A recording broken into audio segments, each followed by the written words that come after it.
What's the meaning of Arctic?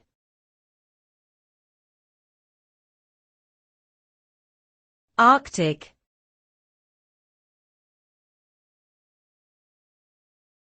Arctic.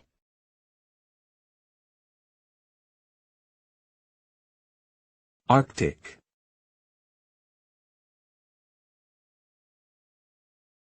Arctic.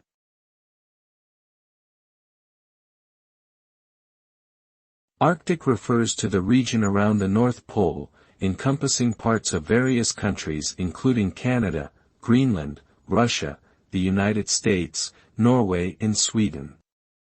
The Arctic is characterized by a unique climate, with long periods of darkness in winter and extended periods of daylight in summer.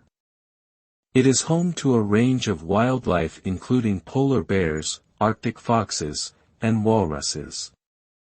The region is also of significant economic and geopolitical importance due to its natural resources, including oil and gas reserves.